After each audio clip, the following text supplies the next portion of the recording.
the Oaks, a house in the country which I rented for the summer. As an author, I write tales of mystery and murder. But the things that happened in this house were far more fantastic than any story I've ever had published. I brought a staff of servants from my city apartment, and my maid Lizzie Allen, who had been with me nearly 20 years. Lizzie? Yes, Miss Cornelia? Is the car ready? It's at the door. Look, Miss Cornelia, them servants you brought from the apartment are talking about walking out on us. Really? Well, I know they don't like it here, but I didn't think it was that bad. Well, they've been hearing things about the killer that the police call the Bat and the murders that he committed here this past winter. Now people are saying that he's back again. Well, how can they be sure of that? Has he committed another crime? No, not yet, but that ain't saying that he won't. Here's something else. You've heard about the bats they have here. Animal bats, the kind that fly. Yes, yes. Look what it says in this magazine. This is a report from the State Health Department, and it says some of them bats is rabid. Well. And that ain't all. Now there's a rumor going around that it was the bat himself, the killer, I mean, that released the rabid bats in this neighborhood. Oh, that's ridiculous. Well, the housekeeper, the cook, the butler, and the upstairs maid don't think so. No, I can't help what they think. If hysterical nonsense like that can scare them out of their good jobs, it's their loss, not mine. Come on, Lizzie, I've got to get to the bank.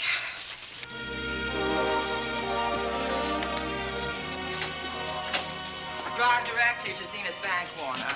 I'm afraid we'll have to hurry. It's near closing time. I'll get you there, Miss Van Gorder.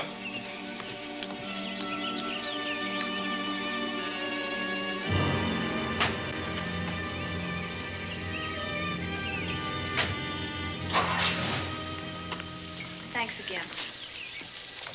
Miss Van Gorder. How do you do, Mr. Berry? How are you? I'm very well, thank you. You remember Lizzie Allen? Of course. Hello, Miss How Allen. do you do? So you're spending the summer with us again? Yes, yes. I've leased the Oaks, the home of your bank president, John Fleming. I heard you had. I was surprised. Why? Is there something the matter with it? No. I was surprised because Mr. Fleming said he would never rent it. Oh? Well, I rented it from his nephew, Mark Fleming, who has the real estate office here. He said his uncle would be gone the entire summer. That's right. Mr. Fleming's in the North Woods now with his physician, Dr. Wells. Oh, pardon me. Dale, I want you to meet my wife. We were married at Christmas time. That must have been nice. Believe me, it was. Oh, here she is. Oh, dear. My How wife, do you Miss do? Van Gorder, Miss Allen. How do you do, Mrs. How do you do? Cornelia Van Gorder. Yes. Oh, well, I've read every murder mystery you've ever written. I just adored that weird one, The Private Morgue of Dr. X, even though it gave me the shivers. Only the shivers? Scared hell out of me. Oh. Well, I really mean that Miss Corney killed them off in that one. When you refer to my books, please don't call me Miss Corney. Pardon me, Mr. Bailey. Mr. Hines is here to see you. Oh, yes. Excuse me, please. Don't be strangers now. No, Oh, no, I we should won't. say not. Oh, so you're a bride. Well, not quite. Not since Christmas. No, I'm sure I've seen you. Well, I used to be my husband's secretary here in the bank. Of course I remember. May I welcome our most distinguished visitor back to Zenith? Oh, that's very charming, but, Lieutenant Anderson. Lieutenant Anderson, of course. Chief of Detectives of the Zenith Police Department. This is Miss Allen. Miss Allen. How do you do? Lieutenant Anderson is one of our favorite citizens. He's on the bank's board of directors. Not bad for a policeman. You must have made a good thing of it. Well, I saved my money, if that's what you mean. It's near closing time, and I've got some business in the safe deposit vault. Please come and see me, Mrs. Bailey. Oh, I'd love to. And you, Lieutenant. Thank you. Goodbye. Goodbye. Nice to meet you. My, what a charming woman. She moved into the Oaks just the other day. That house is a proper setting for a writer of mysteries. Oh, it certainly is. Vic, what's the matter? Come in here, both of you.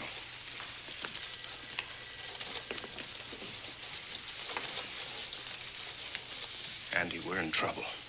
Wendell Hines came in to pick up $350,000 worth of bonds that we were holding as collateral for a loan. They were kept in our special vault.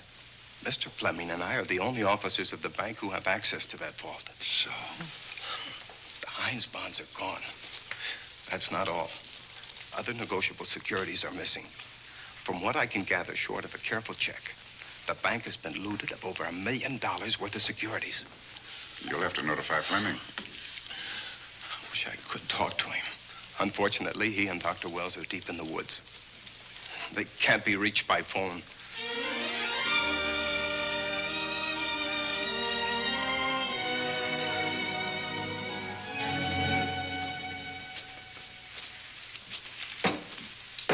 What is it?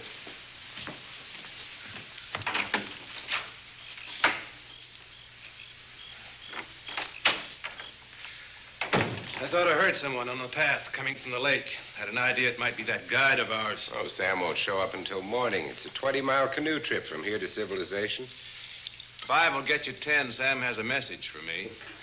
I thought you told him at the bank not to bother you. I did, but they'll bother me. Doctor. Yes, John. What would you do for $500,000? Anything short of murder. Why not murder? Too messy. Too great a risk? For $500,000? Yes. I pinched $1 million from the bank. Well, I'm not kidding. I embezzled it. Not that I think you wouldn't do it if you thought you could get away with it. I got away with it. I'm not talking about currency. I took negotiable securities that could be converted into cash. I have the cash. In 10s, 20s, and 100s. Well, I'm your doctor, not your lawyer. Why tell me this? You'll find out why. Who's going to take the blame for the robbery? Bailey, the cashier. They'll never suspect me. I like Bailey. Well, so do I. I love the guy.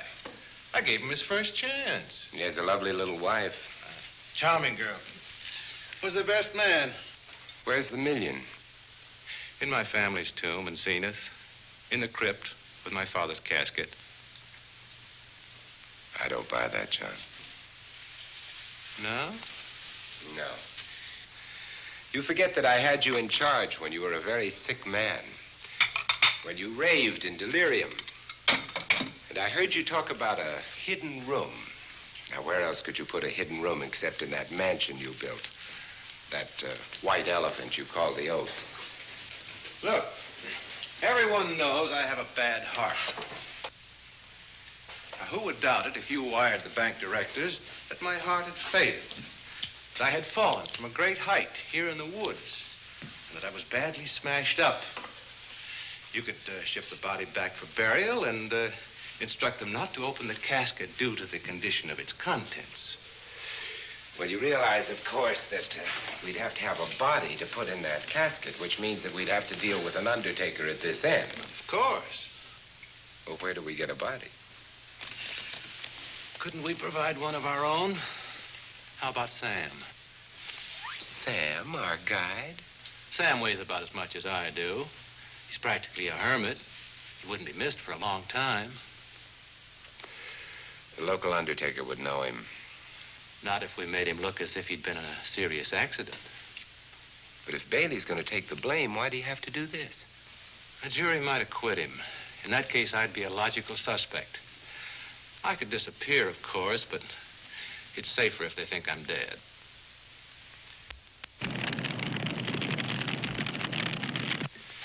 What if I don't go for this deal? In that case, it would be too bad. You mean you'd kill me?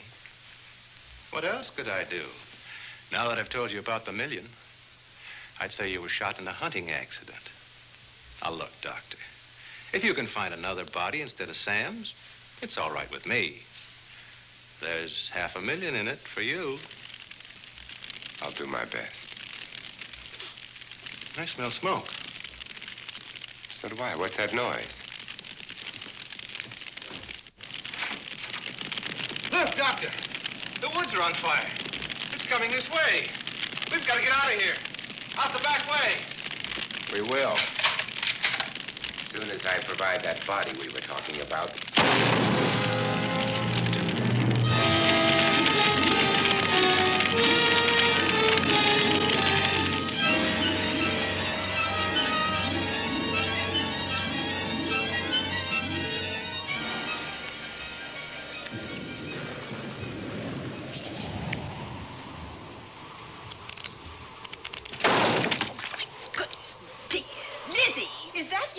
Yes, Miss Cornelia. There's a storm coming up, and it's gonna be a snorter. The wind nearly blew the door off its hinges. Well, that noise blew my game higher than a kite. I think I've lost some of the cars. Oh, I'll get them for you. Oh, I see you found the paper. Drat that paper boy, scooting by on his bicycle, just chucked it into a clump of bushes and let it go at that. For land's sake, Mr. Vic Bailey's been arrested. Oh? I think.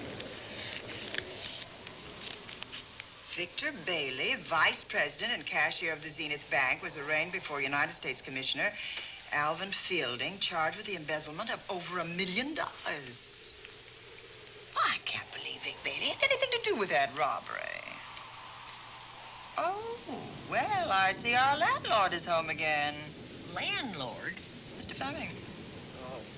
Dr. Malcolm Wells is back in town with the body of John Fleming, president of the Zenith Bank, who was killed in a forest fire. Mr. Fleming will be laid to rest in his family's tomb on Friday. And I hope he stays there. Well, why shouldn't he? Well, this is his house. And ever since he died, some funny things have happened here. For instance? The housekeeper, the cook, and the butler said that they heard strange noises at night. And the upstairs maid swore that she met a man without a face coming up the back stairs. Oh, so that's why they quit and left me to run this place without a staff. They didn't tell you, Miss Corney, but the truth is they was scared to stay. But you're still here, Lizzie. Haven't you seen anything? No. No, and even if I had, I ain't afraid of ghosts. They're afraid of me. Honest, Miss Corney, a spiritualist told me once that ghosts was allergic to me. But this Bat feller they keep talking about in the paper, I guess he'd be different. No, I don't think you would have the same effect on him.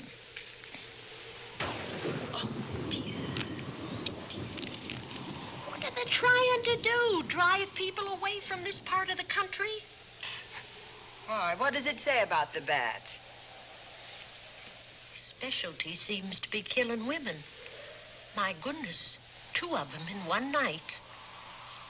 All his victims died the same way, like their throats had been ripped open with steel claws.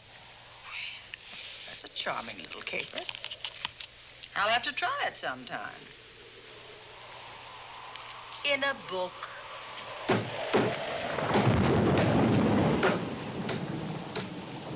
That ain't nothing, just something bumping against the house.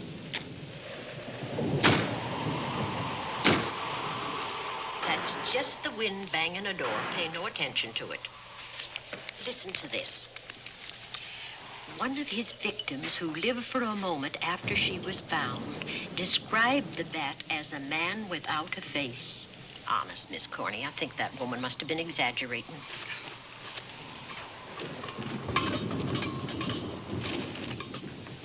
That's just that heavy tapestry at the top of the stairs. I know. I've heard it before on a windy night. That sounds as if there was someone on the stairs. I know there isn't. At least there shouldn't be. There ain't. Them's just the noises you hear in any old house on a windy night. It says here that the bat never leaves no fingerprints. That's understandable. Having no face, he probably has no fingers either. Lizzie!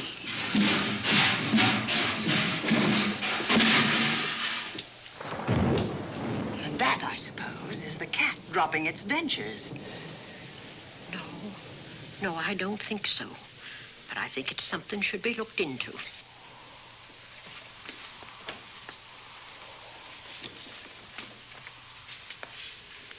What chucked him down here? The wind, I hope. There must be a window open up there. No, Lizzie. Let him lay. Let him sleep it off. I hope the power lines don't go down, put the lights out. Now, we'll check the windows in the living room and draw the curtains, and then we'll go to bed. Yes, ma'am.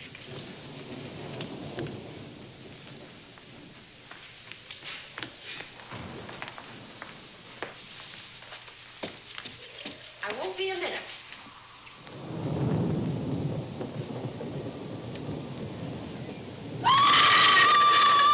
Gordy! Oh! What's that? Oh, when I went to get the tape, I turned the latch off. I forgot to turn it on again. He's out there. He was coming in. He might have got you. Oh, but he didn't, and he's still out there, thanks to you. Now, you hurry now, and we'll call the police. No, I won't leave you, Miss Corney. Are you okay? Yes, ma'am, I'm okay. Okay.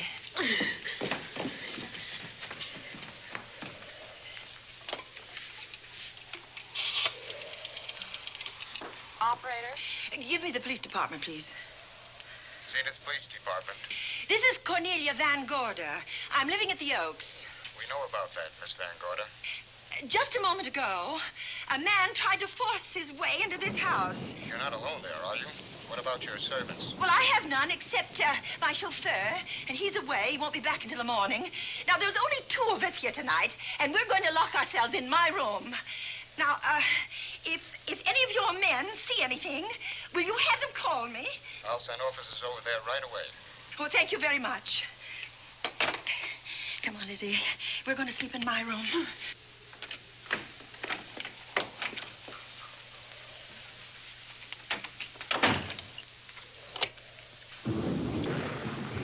Well, nothing can get at us in this room now. I think this door seems good and solid. Like the door to a tomb.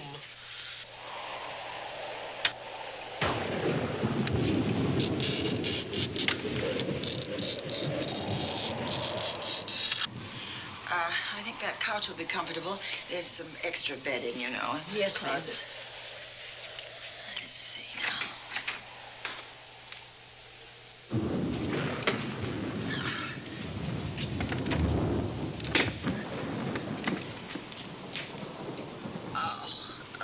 Huh? No bolt. Well, that's not so good.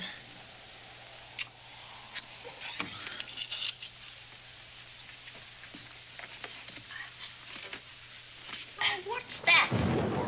That, my good woman, is a booby trap. If anybody tries to open this transom, this will be knocked off, and we'll hear it fall.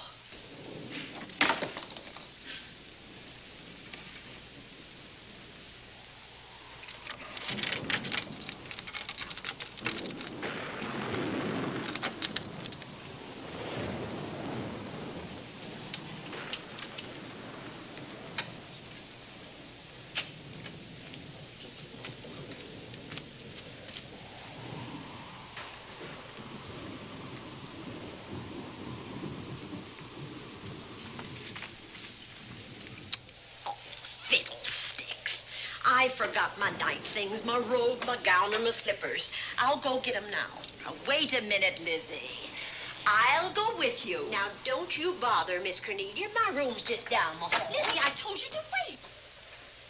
It's all right. I'll only be a second. Get in here. Get in here.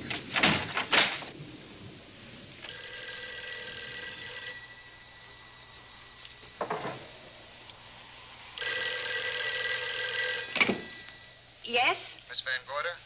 Yes? Zenith Police Department.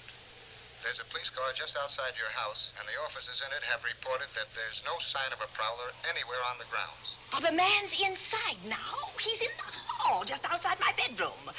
Have your men break through the kitchen door and search this place from top to bottom. Okay, Miss Van Gorder. Sit tight. I will. I have a gun, and I know how to use it.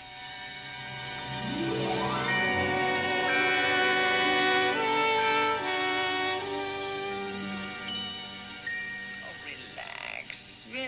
Lizzie. The police did a good job. They couldn't find anybody in here. But we both saw him, Miss Cornelia. All right, so he got away. But there are men on guard outside, so just try and get some rest. There's nothing can get at us here.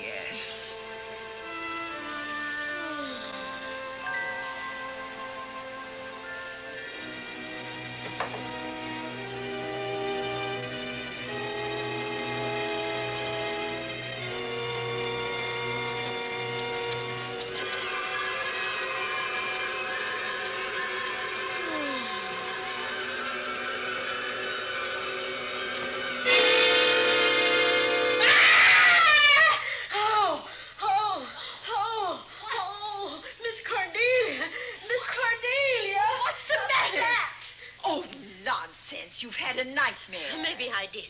But there was a bat in it, and it bit me. What? It flew in that closet. Oh, good gracious, Lizzie, you're right. Oh. Oh.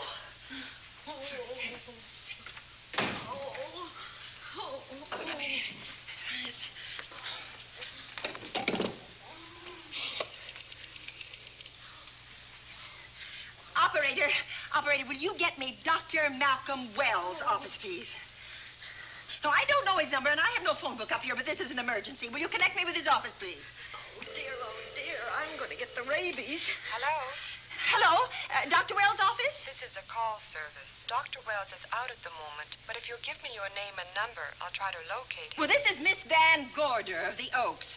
My maid has just been bitten by a bat that may be rabid, and she must have treatment as soon as possible. And I was told that Dr. Wells was the nearest physician. I'll try to find him for you, and if I can't, I'll send you another doctor. Oh, well, thank you very much. Oh, he's out on a case. Oh. Oh, I hope it's not a delivery. A baby, I mean. They can be terribly complicated. It never bothered me none. Oh, Lizzie, you never had a baby. Of course I didn't. That's why they never bothered me. Oh, does it hurt, huh? Little.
Dr. Wells? Are you there, Dr. Wells?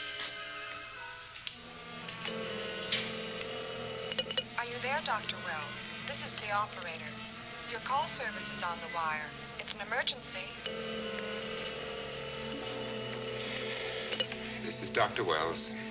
This is your call service, Doctor. Oh, hello. I was just doing an experiment. I left the receiver off. That's what I thought, but I kept trying. Miss Van Gorder at the Oaks called and said that her maid had been bitten by a bat, and she's afraid it might be rabid. What? Oh, all right. Tell her I'll be right over there.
Who's there?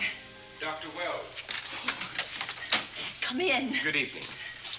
Oh, I'm so glad they found you, Doctor. Well, I reached my office shortly after you called. How is your maid? Is she in any pain? No, she doesn't seem to be. Did the bat get away? No, I believe it's still in my bedroom. Oh, good. I'll want to examine it. There you go, Miss Allen. Now you'll feel better? Doctor, have I got the rabies? Well, I can tell you better after I've examined the bat's brain under a microscope. That thing's got a brain? Oh, you'd be surprised. Well, where is it? I think the little darling is in that closet. Oh. You know, it's a pity you leased this house, Miss Van Gorder. Why a pity? Well, my dear lady, I don't want to alarm you, but... Oh, well, after tonight, nothing can alarm me. Yes, I understand. It must have been terrifying. So many unexplainable things have happened here. There's something about the place. Your servants must have sensed it when they walked out on you. An apprehension of disaster. Well, let's see. Aha! Yes. There he is. All right, now, take it easy. Nobody's going to hurt you. Quiet now. Quiet. And he looks quite normal. Doesn't seem to be sick at all. Oh, ain't that nice? I've been worried about him. Well, you should be. From his appearance, I'd say that he doesn't have any infection. In which case, you've had a narrow escape. Now, you take one of those tablets I left for you, and I'll guarantee you a good night. And I'll drop in on you tomorrow. Oh, thanks for everything, Doctor. Now, don't worry, I can find my way out. Oh, I know you can, but do let me help you. Oh, don't forget that once I'm gone, you'll have to climb those stairs alone. Oh, I'm all right. I'm armed now. Can you shoot one of those things without shutting your eyes? Oh, Doctor, there are guns in every book I've ever written. I don't write about things I'm unfamiliar with. Lock the door, Lizzie. Good night. Yes, ma'am. Good night, Doctor. Accident? No, the wind blew him down. Oh. I think. Did you know that young Mark Fleming leased you this house without notifying his uncle? No, I didn't. Well, it doesn't matter now. John Fleming is dead and Mark's his heir. But if John were alive, he would warn you to leave here, Miss Van Gorder. Really? Yes. It's been a tragic place for anyone who ever lived in it. Well, good night. Good night, Doctor. Who's out there? Nobody you need worry about, Doctor. Oh, it's Andy. That's right. Oh, good evening, Miss Van Gorder. Good evening, Lieutenant. Somebody sick here? My maid was bitten by a bat. Oh? A rabid bat? Well, I'll know for sure when I get to my lab. I caught the bat. It happened indoors? In my bedroom, yes. How'd it get in? Well, there are many ways a bat could get in a house. You ought to know. I spotted this hole in the window the minute I got here. Why? That's where the two-legged bat got your door open. Miss Van Gorder told me that she phoned headquarters at Zenith. Yes, I phoned twice. The second time was after the prowler got in the house. Weren't you at headquarters, Andy? No, but they contacted me. An officer came and searched the house from top to bottom, but they couldn't find the bat. You better have this window fixed tomorrow. Oh, yes, I certainly shall. Yes, and I'd better be going. I'm due in surgery at 8 o'clock in the morning. Good night. Good night, Doctor. There'll be a man patrolling the grounds all night, Miss Van Oh, Gorder. thank you. And nobody inside, Andy? Why should there be? Well, how do you know but what the bat is hiding somewhere in the house? I'm quite sure he isn't in the house, Doctor. Not now. Good night. Good night.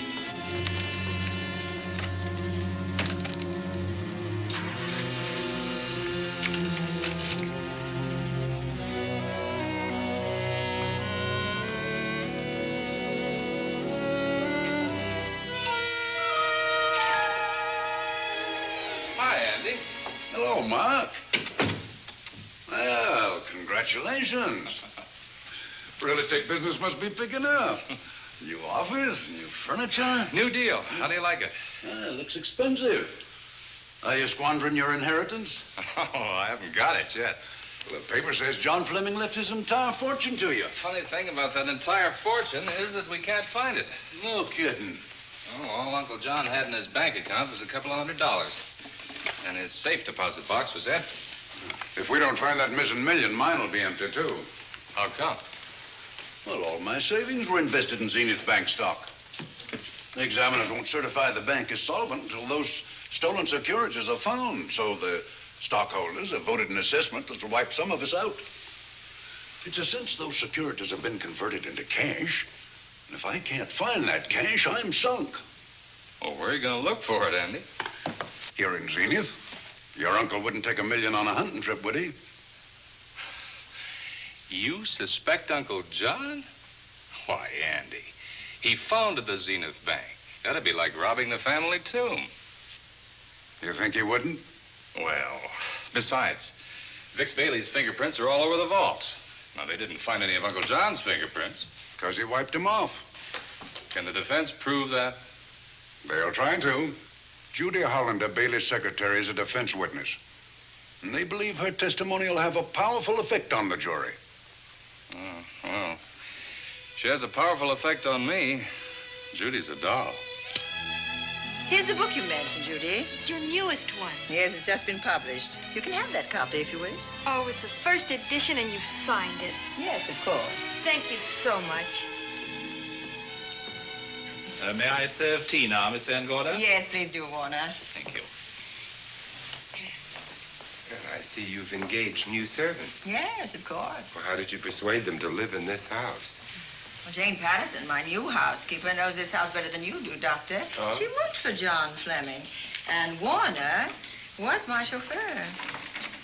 Chauffeur turned butler? Yes, it's incredible. He can play any part at a moment's notice. Did you get a plumber, Warner? No, we can't get a plumber for 3 days, madam. What about that leaking pipe? The basement will be flooded in 3 days. The pipe is no longer leaking. You mean it's dried up of its own accord? No, not quite. I packed the elbow where the water was coming out. Packed the elbow? Oh, where did you learn how to do that? Well, into each life, a little rain must fall, and a careful man learns to keep himself dry. Now, is there anything else that you require, Miss Van Gorder? No, not at the moment, Warner. Thank you, madam. Now, there's a character. How long did you say that he worked for you as chauffeur? About 3 months. Well, I hope he doesn't have a police record. My dear Dale, it may interest you to know that the last night of his life, John Fleming told me that he loved your husband like a son. If Fleming were alive today, he would be fighting to prove Vic's innocence. Could Mr. Fleming prove his own innocence? Miss Van Gorder, can there be any doubt about it? There will be when Miss Hollander testifies at Vic's trial. Oh? You know something that we haven't heard yet, Judy? Something I saw with my own eyes. She's not permitted to say what it was. My dear girl, I wouldn't think of asking her. But let's assume for a moment that Fleming did steal the $1 million. Now, what would he do about it? Where is it? Hidden someplace where he could lay his hands on it without getting caught in the act. Now, if I was writing this, instead of living in the middle of it, I'd hide it right here in this spooky old house. Under a loose floorboard or up a chimney? If Mr. Fleming had the nerve to steal $1 million, he'd make his plans well in advance. I'd say he'd prepare a place to hide it. Possibly when this house was being built. Now, I rented this place from Mark Fleming, his nephew. I wonder if he'd have the floor plans. I'll ask him. Yes. Lizzie, will you bring Mrs. Bailey the phone? Oh, you ask him now. Okay. His number is Summit 7537. Oh, thank you, Lizzie. Summit 7537. Not bad, eh, Andy? That means new business. Now, you see, somebody wants to buy a house. Mark Fleming speaking. Oh, hello, Dale. Well, hang on a minute, honey, while I see if I have him. It's Dale Bailey, all excited.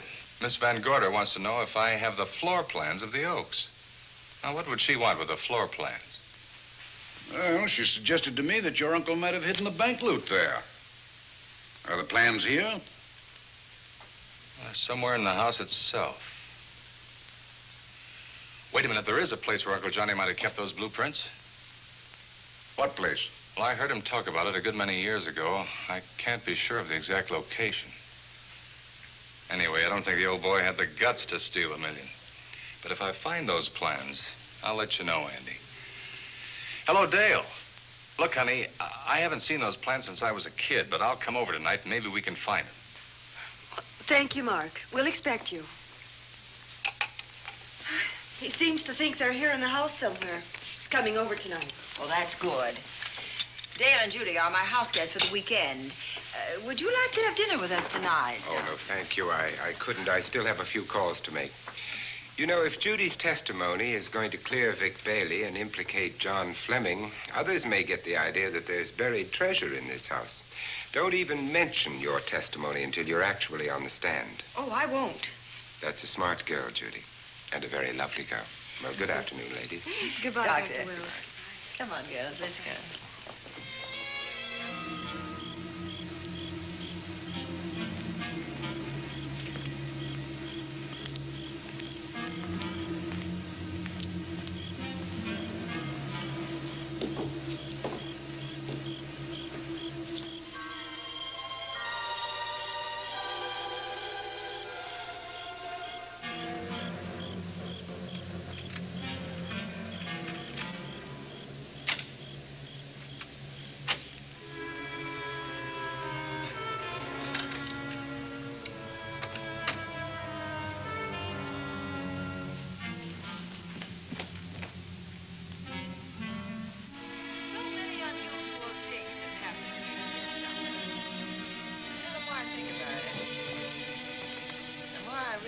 I should be putting them down on paper.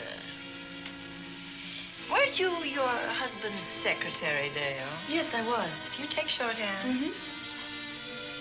Well, my dear, if you'd like to have your mind occupied, I want you to work with me while I write the story of this fantastic criminal, the Bat.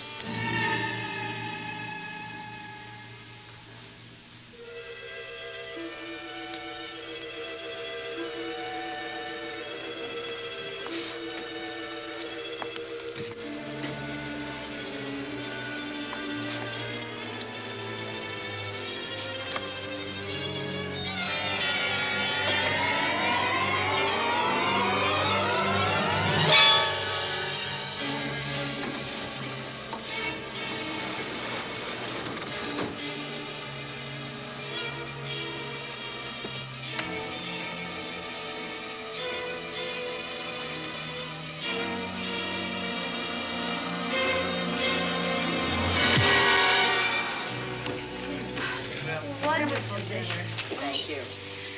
It's really nice. A good dinner, Lizzie. As usual. Wonderful. Oh, what a lovely piece of silver. It's an original, isn't it? Yes, they still use them in England for buffet breakfasts. Hot water in the bottom. Should keep us hot, your sausages, and your scrambled eggs. Interesting. It's very useful. Really nice.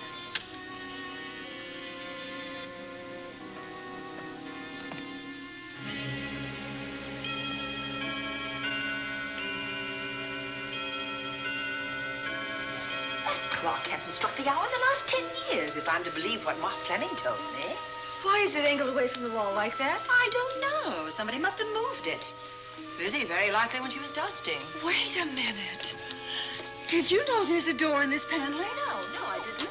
Oh, my gracious, so there is. Maybe it opens to a secret passage. Oh, certainly to a secret something. Exciting. Who knows, girls?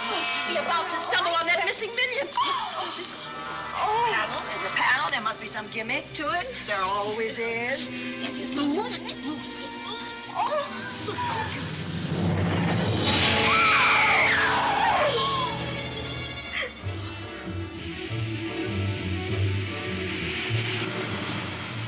Calling car 11.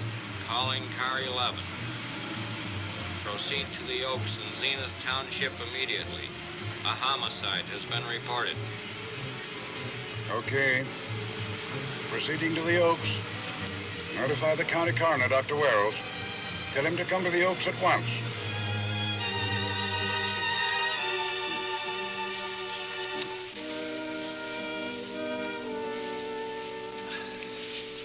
Horrible. As if his throat had been torn by some creature with fangs or claws. That's his sign. We found it on the others he killed. I'd hoped those reports that he was up to his old tricks again were pure imagination, but apparently they're based on fact. He's come back. Back to the scene of his kills. Yes, that's who I mean. That's who did this. The bat. Who found Mark? We all did. And his Dale and Judy and I.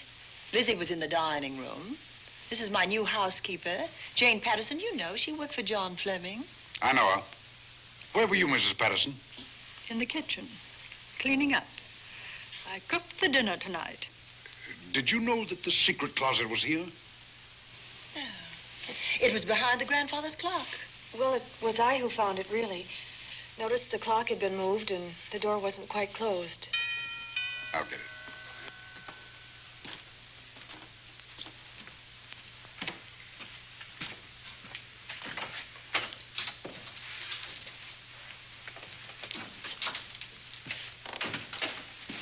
Who is it?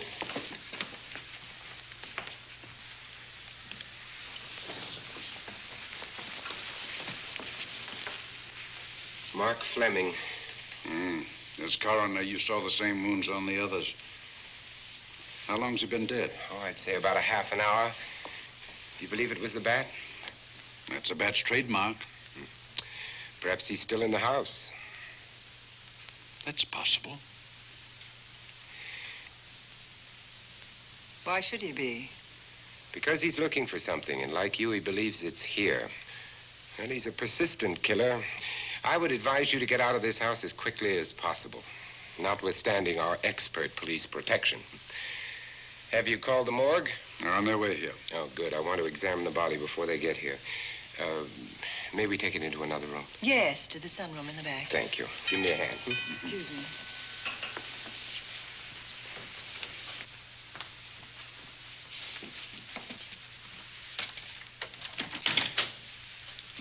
Oh, Warner, where have you been? Well, madam, has it been an accident? There's been a murder. Mark Fleming, the young man from whom I leased this place, was killed here tonight. They know who did it? Well, they believe it was the bat. I'm sorry I had to use the front door, Miss Van Gorder, but I forgot my keys, and when I rang the bell at the kitchen door, there was no response. Oh, this is Warner, Lieutenant. He's my butler. He was my chauffeur. Why'd you promote him? But it's very difficult to find a butler. They don't like service in the country. Have you been a butler before? I've served in many capacities, sir, but this was my night off, and I forgot my keys. I heard that part. What time did you leave the house tonight? Oh, about 6:30. I had dinner at Wiley's Roadhouse. Can you prove where you spent the rest of the evening? I can try. Try hard. And don't leave the house. I'll get to you later. Very good, sir. I shall be in my room, Miss Van Gorder, if you need me. Yes, Warner. Surely you don't think he's...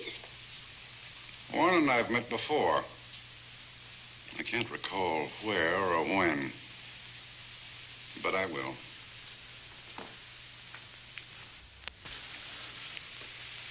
There'll be a crew here shortly from headquarters, dusting for fingerprints, taking photographs. But in the meantime, Mrs. Patterson, you aren't leaving the house tonight, are you? No, Lieutenant. Don't. I'll talk to you in the morning. Good night. Good night, sir. Good night, Miss Van Gorder. Dale, I was with Mark Fleming this afternoon when you talked to him about the floor plans of this house. I heard him tell you he was coming here tonight. Dale called him at my request. She told me he was coming. Who else should I tell you that? Judy, Lizzie. And that nice Dr. Wells. Dr. Wells. There are a few killers who kill for the fun of it. The bat very likely is a mental case, and I'm convinced that his crimes are motivated by his mania for personal gain. There's $1 million at large. And he's going to keep on hunting for it until he lays his hands on it. Now, these young ladies are staying here tonight? Yes, they're my house guests. Well, when my crew arrives, we'll be busy for a while, so I'd suggest that That we go to our rooms? That's a very good idea. Come on, girls. What about a police guard for this house tonight, Lieutenant? You've got one. I'm going to cover this place tonight from the attic to the basement. If the bat makes another call, I'll have a little surprise for him. Who is he? Have you any idea?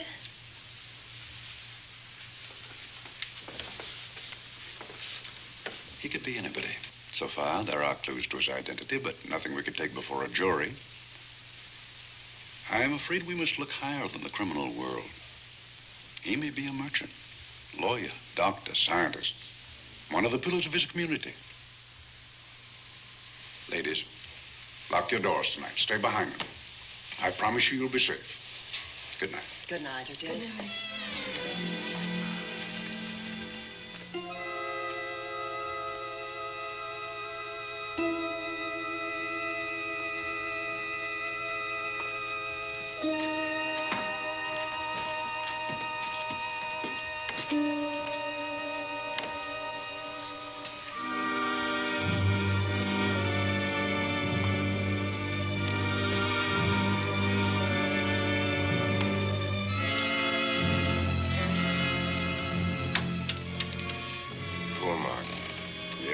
Pity.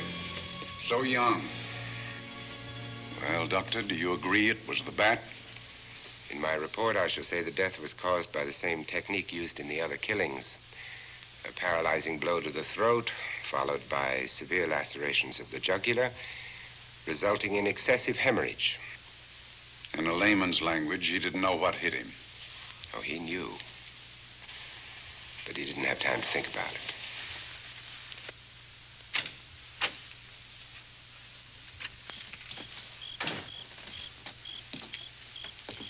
Staying here tonight, Andy? Well, until I check the doors and windows, but I'll be back bright and early in the morning. Neither snow, nor rain, nor heat, nor gloom of night stays these couriers from the swift completion of their appointed rounds. A lot of people are due for a shock when I close this case. Yes, I'm sure they are. Good night, Andy. Don't get hurt. Good night, Doctor.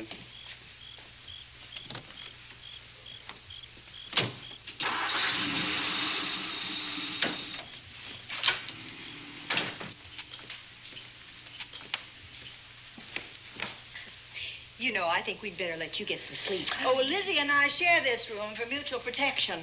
You know, one night, a storm blew the wires down, put the lights out, and I went out the next day and bought a half a dozen of these things. You better take one with you, Dale. Oh, thank you. We'll go across the hall now. Are you sure there's nothing else you need? Oh, no. Quite sure. We'll be all right. Well, if anything bothers you, you just sing out, and two strong women will come to your rescue. Oh, nothing will bother us. Not with Andy on the job. No. Well, good night. Good night, Miss Van Gordon. See you in the Don't worry. Everything will be all right. We won't. Good night. Good night.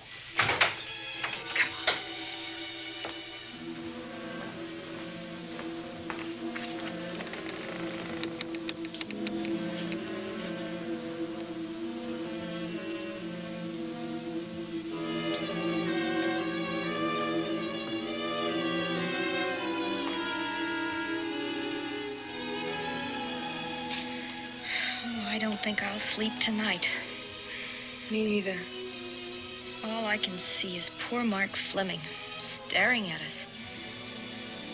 I thought that when people died, their eyes closed, as in sleep. Don't think about it. I'll bet you're thinking about it. No, I was thinking of my poor husband sleeping in jail tonight. Oh, Judy, I love him so much.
don't know.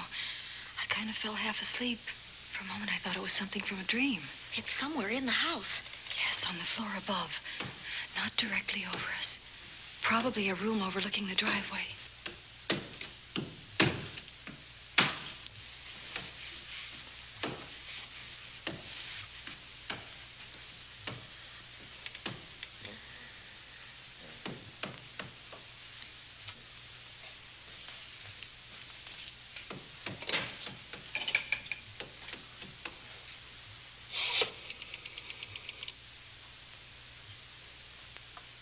Should we call Miss Van Gorder?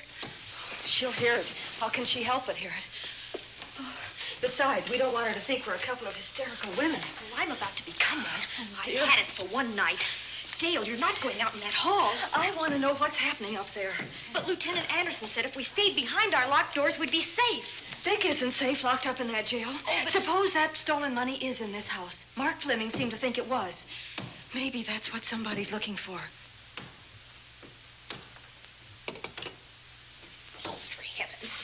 Don't you hear that awful noise up there? Now, Lizzie, you've just got to stay awake. The house phone and the outside phone wires have been cut, and we can't get help. Where's that policeman? Oh, I don't know. Something must have happened to him. Now, go on, get on your robe. Oh, Dale, please don't go up there. I've got to. Think what it could mean to Vic. Now, you stay here. Oh, no. If you go, I go.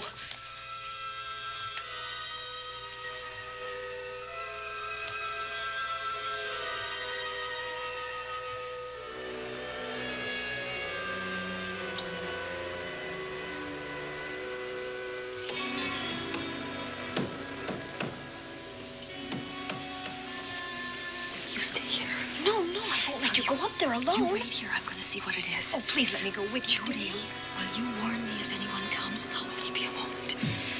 Now, wait.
Give her to me. I'll look after her. Poor baby.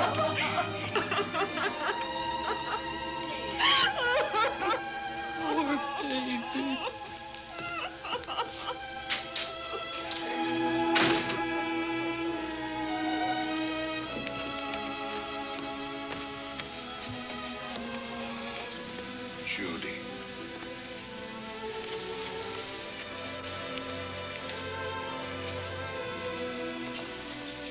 The bat. Yes, the bat. He caught her at the head of the stairs. We saw him rushing down the stairs as we came out of the room. I hurled that after him. I hit him, I believe. I'm going to cover this place from attic to basement, you said. Well, what were you covering when that poor child was murdered? Where were you? I saw a man outside in the grounds. I went out there and hunted him. I heard him in among the trees, and so I followed the sound of him as far as the brook down near the back road. And then I lost him. I'd rather give my own life than have this happen to Judy. But I told you to stay in your rooms and lock your doors and stay there. What was she doing at the head of those stairs? That was my fault. They heard a strange noise. Heavy pounding in one of the rooms on the 3rd floor. We all heard it. I wanted to see what it was. Judy, I wish she wouldn't let me go out by myself. I made her stay on the balcony. What about your new butler? Oh, well, he's in his room, I suppose. Oh, Mrs. Patterson. Oh, yes. Did you know what happened here? No, sir, but I heard the screams. I went to call Warner. We have rooms on the same floor, but he wasn't in his room. His bed hasn't been slept in. If Mrs. Patterson heard the screams, Warner could certainly hear them. You're quite right, sir. I heard them. Oh, you did? And where were you? Outside in the grounds. Miss Holland has been murdered. No. Oh, so you're surprised. Shocked. Well, I've seen better performances. I remember you now. Your name's not Warner. I've got a circular in my office with your picture on it. The Chicago police not so long ago were hunting for you in connection with the robbery. You're right again, sir. And they found me and they tried me and I proved my innocence and I was acquitted. That could have been a lucky break. Where were you when this child was killed? I told you before, sir. Outside. What were you doing there? I was following you. I saw you leaving the house, and it seemed that you were hunting someone. I thought you might need some help. Oh, yes, sir. I followed your flashlight down through the trees. Then it disappeared. And then suddenly, as I was staring out into the darkness, I was struck by something on the back of the head. The next thing I knew, I was lying on the ground. I realized I'd been knocked out. I wish you had been knocked out. But then we'd have found you with your mask still on your face. You were hit here in this house with this poker as you were rushing down those stairs after that child was killed. Oh, no, sir. You can't pin this on me. I'm not the bat. I've never killed. I couldn't kill. I won't take the rap for this.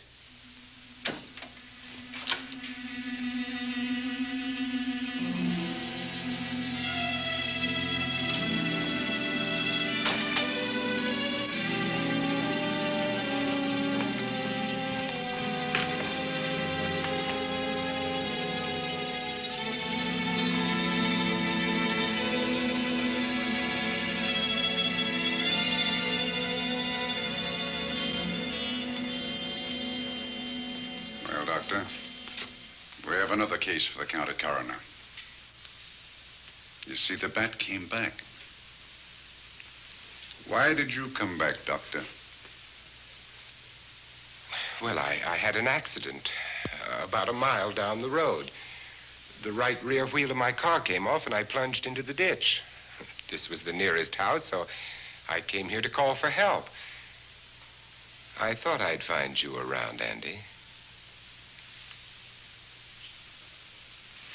Physician, heal thyself.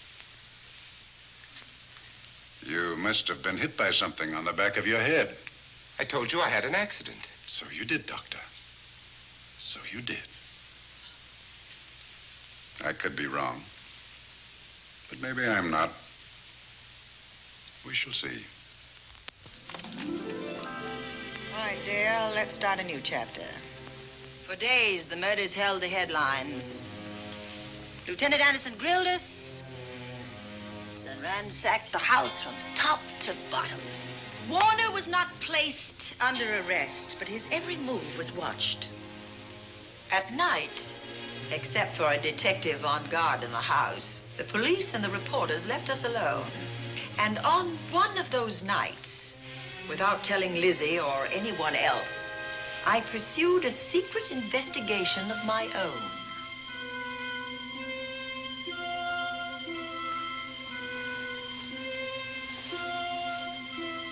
It was in an empty room on the 3rd floor where we kept our trunks and other things.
Bright idea to kill me in my own lab and let people think that I'm the bat. But you had to kill me first. What was it to be, ambush? And clever as you are, you're not smart enough to do that. Nor were you smart enough to find the money, though you came quite close to it. But I know where it is. And when you're dead with that sign pinned on your chest, I'm going to collect it and live happily ever after. He destroyed himself. How true that will be. Well, goodbye, Bat. Here's a serum that will heal you whether you're rabid or not.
Something's wrong. Something's wrong.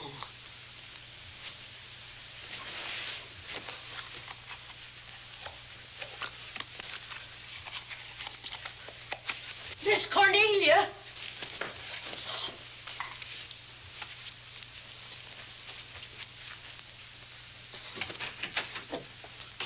Miss Cornelia.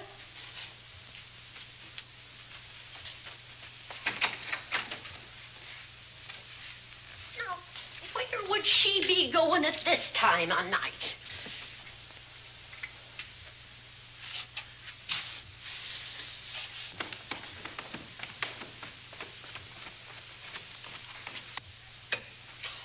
Well, land's sake.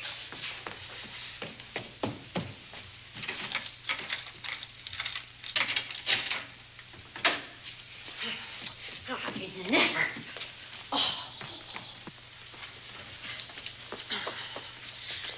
Davenport. Mr. Davenport. Oh, a fine thing. The door unbolted, the chain off, and you asleep on the job. Wait till Lieutenant Anderson hears about this. Come on, wake up. What's the matter with you? I don't know. My head hurts. My whole body's numb. Here, take a sip of this. Try to snap out of it. I'll be back in a minute.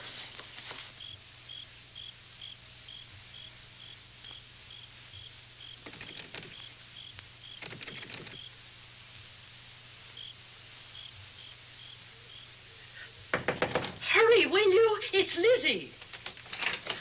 I'm terribly worried. I can't find Miss Cornelia anywhere, and something's happened to the policeman. I don't know what. Get Warner. Bring him to the drawing room. Tell him we need him.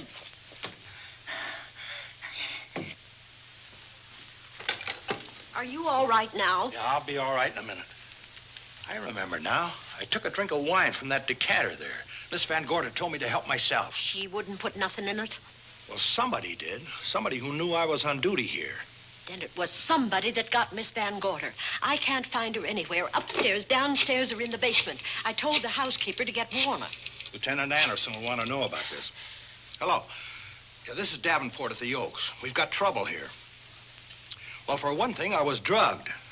Yeah. But I must have been knocked out because the maid tells me Miss Van Gorder's missing. Well, you better call Anderson and let him know. He's not at home. Well, where is he? Out on a case? What case? Dr. Wells. What else did they tell you about it? Oh, hurry, will you? We've got to find Miss Cornelia. Okay. Lieutenant Anderson is out on a case. Dr. Wells was found dead in a room next to his garage, murdered. Dr. Wells? There's something queer about the killing of Wells, but headquarters won't talk about it. Lizzie, Warner isn't in his room. There's no sign of him anywhere. And I was supposed to keep an eye on that guy. Where's Miss Cornelia? That's what I want to know. Wait a minute. Didn't you say that the chain and the bolt were off of the front door? I certainly did. Well, maybe Miss Van Gorder went outside. Oh, she never would. We better look. I can't breathe. There's nowhere else.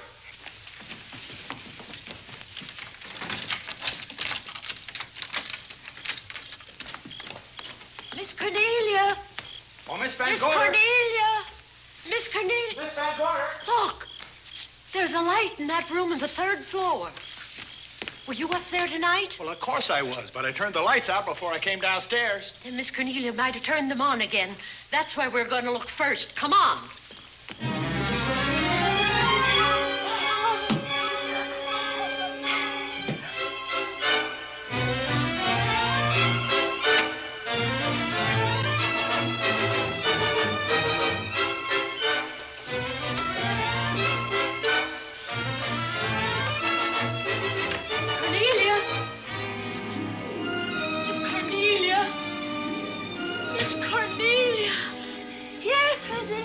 I'm here. Right here. Come to the mantelpiece. Here we are, Miss Van Gorder. What do we do now? Over the mantel, there are 5 panels. Strike it with your hand.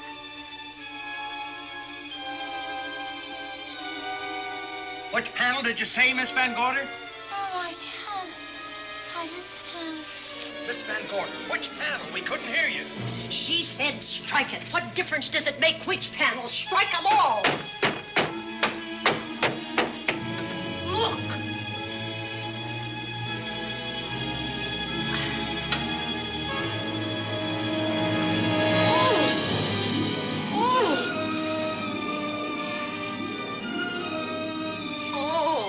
It's all right now.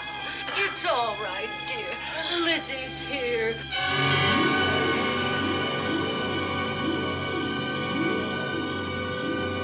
Feeling better? Yes, much better. We'll take you to your room. Oh, no, you won't. I'm going to stay right here. I'm quite all right. Oh, how blessed it is to breathe without an effort. You know, no one knows how sweet the air can taste until someone shuts it off for a moment. That room is just like a box. When the mantelpiece closed, it seemed like all the air was drawn out of it. Look, there it goes again. Let it close. I can open it from in here. There's a control panel behind this blueprint. Electric motor under the trap door here. Once the door is open, you can keep it that way. I believe that the fireplace in this other room opens the same way. And it does. I tried to find this, but I couldn't find it. Yeah, it's back of this blueprint here. Well, it's quite a setup. Too bad we can't open that safe in the same way. Take an expert to crack this box or a shot of nitro. Oh, maybe that's what the bat had in mind. Could be. Seems he's on the prowl tonight. Miss Van Gorder, Warner has disappeared. And Dr. Wells has been murdered. Dr. Wells? Lieutenant Anderson's on that case right now. Well, does he know what happened here tonight? They got word to him. He'll be here any minute.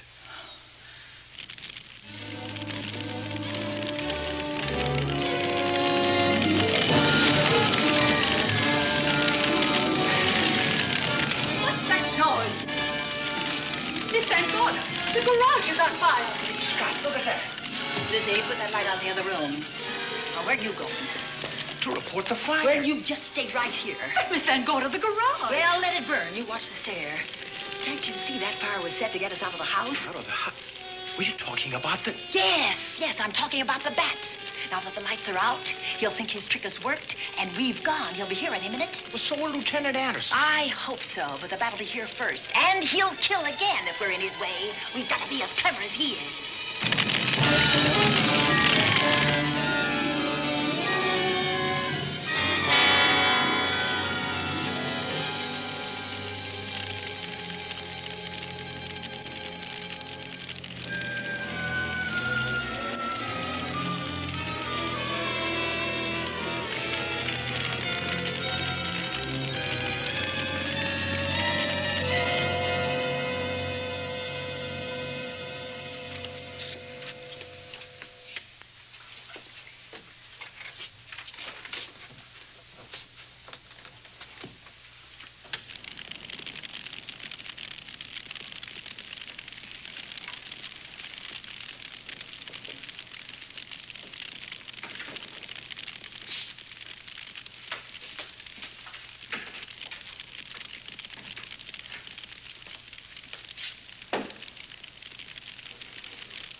You'll be safer downstairs. I'll take care of you.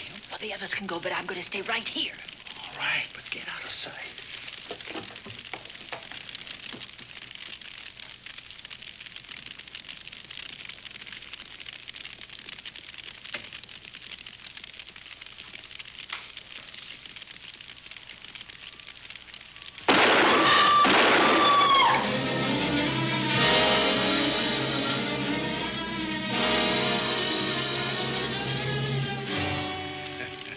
Let's face it, ladies, and get it over with. Others have seen my face before they died, but I'll have to deny you that pleasure. This would make a good scene for your book, Miss Van Gorder, but I'm afraid you'll never write it.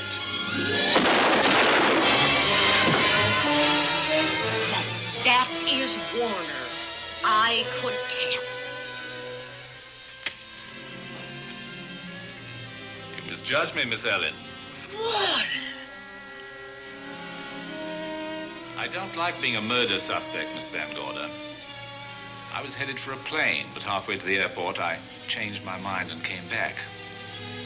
I'm glad that I did.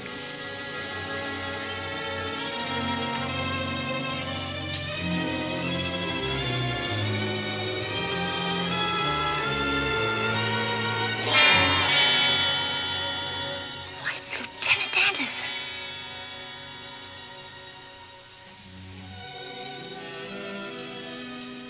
Yes, it was Anderson. He discovered the secret of the hidden room and was waiting to get into it and open up the safe. We found the money in it, a little over $1 million in 10s and 20s and 100s. Good old Andy. With all his ill-gotten gains invested in bank stock. It's rather a clever way to hide stolen money. In the open, as it were, and so respectable. But don't try it. No matter how clever you are, you can't hide murder.